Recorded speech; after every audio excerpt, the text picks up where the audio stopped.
নমস্কার, আপনাদের সবাইকে আমার চ্যানেল রসুই সাথে শ্রীতে আর একটা নতুন পর্বে স্বাগত জানাতে পেরে আমার ভীষণ ভালো লাগছে। নিত্য নতুন বিভিন্ন ধরনের রান্না নিয়ে আমি আপনাদের সামনে হাজির হচ্ছি। আশা করি ভালো লাগছে। কেমন লাগছে অবশ্যই কমেন্ট বক্সে কমেন্ট করে জানাবেন। আর আমার এই চ্যানেলটা সাবস্ক্রাইব করতে ভুলবেন না, তারপর বেল বাটনটা অবশ্যই বাজিয়ে দেবেন আর বন্ধু বান্ধবদের সাথে শেয়ার করতে একদম ভুলবেন না। আজ আমি নিয়ে চলে এসেছি বাঙালির অতি প্রিয় কাঁচা আমের চাটনির রেসিপি নিয়ে। তো চলুন সময় নষ্ট না করে শুরু করে দিই আজকের রেসিপিটা। আমি কাঁচা আমটা ছাড়িয়ে খোসা শুদ্ধ পিস পিস করে রেখেছি। এবার আমি চলে যাচ্ছি প্রসেসে। আমি এখানে কড়াইতে তেল গরম করে নিয়েছি। সর্ষের তেল গরম হলে এখানে 5 ফোড়ন দিয়েছি এবং তারপরে এই পিস করা কাঁচা আমের টুকরোগুলো এতে দিয়ে দিলাম।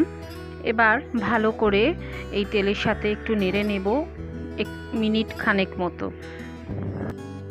দেখুন মিনিট খানেক নাড়ার পরেই বেশ একটা ভাজা ভাজা ভাব এসে গেছে এবং গাটা একটা হালকা হালকা রেডিশ ছাপ এসে গেছে। তার মানে আমার আমটা একটু ভালোভাবেই ভাজা হয়ে গেছে। এবার আমরা এখানে দিয়ে দিচ্ছি অল্প পরিমাণ নুন।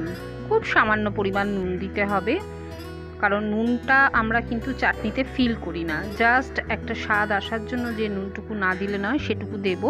এবং এই নুনটা দিয়েও নাড়াচাড়া করে মিনিট খানেক মতো চাপা দিয়ে রাখবো। মিনিট খানেক চাপা দিয়ে রাখার পর আমি এখানে খুব সামান্য পরিমাণ, ধরুন প্রায় 8 চা চামচ মতো হলুদ গুঁড়ো এতে দিয়েছি এবং সেটাকেও খুব ভালো করে নাড়াচাড়া করে আমের সাথে মিশিয়ে নিলাম। এরপর আমি এখানে খুব সামান্য পরিমাণ চিনি দিলাম। পুরো চিনিটা এখন অ্যাড করছি না। এখানে ধরুন 2 টেবিল চামচ মতো আপাতত চিনি দিয়ে এটাকে নাড়াচাড়া করে নিচ্ছি, কারণ আমরা জানি তেলের ওপরে চিনিটা পড়লে বেশ একটা ক্যারামেলাইজ হয়ে সুন্দর কালার চলে আসে। সেটার জন্য এখন 2 চামচে চিনি দিয়ে এটার সঙ্গে নাড়াচাড়া করে নিচ্ছি। এরপর যখন আমাদের চাটনিটা ফুটে উঠবে একদম শেষে গিয়ে আমরা কিন্তু চিনিটা অ্যাড করি। তো এরপর আমরা এখানে অ্যাড করে দিচ্ছি জল। আমটা কীরকম সেই বুঝে কিন্তু জলের পরিমাণটা হবে এবং আপনি কতটা চাটনিটা ঠিক চাইছেন সেটা বুঝে কিন্তু জলটা দিতে হবে। অনেক সময় আম খুব ভালো থাকে, একটুতেই নরম হয়ে যায়, তাহলে অল্প পরিমাণ জল দেবেন। সেটা বুঝে কিন্তু আপনাকে করতে হবে। কাঁচা আমের কীরকম কোয়ালিটি দেখে জলটা দিয়ে জাস্ট ঢাকা দিয়ে দেব এবং আমটা যখন ফুটে আসবে একদম নরম হয়ে গেছে বুঝতে পারবো, তখন আমি এখানে চিনিটা অ্যাড করে দিচ্ছি। চিনি অবশ্যই যে যার স্বাদ মতো বুঝে দেবেন। অনেকে একটু টক চাটনি পছন্দ করেন, অনেকে মিষ্টি, যদিও আমি খুব মিষ্টি চাটনি পছন্দ করি।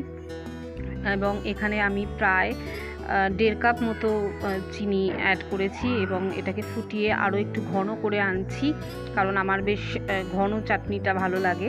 এবং সব শেষে আমি এখানে কাসুন্দি ঘরে ছিল সেটা অ্যাড করে দিচ্ছি। আপনি চাইলে সর্ষে বাটাও একটুখানি সর্ষের তেল দিয়ে মেখে নিয়ে এর মধ্যে দিয়ে দিতে পারেন, অথবা আম কাসুন্দিও দিয়ে দিতে পারেন। আমার কাছে কাসুন্দি ছিল তাই আমি কাসুন্দি অ্যাড করেছি। একদম রেডি হয়ে গেছে চাটনি। দেখলেন তো, ভীষণ সোজা রেসিপি। আমি এটা নামিয়ে নিয়েছি। এবার শুধু পাতে পাতে সার্ভ করে দেওয়ার পালা।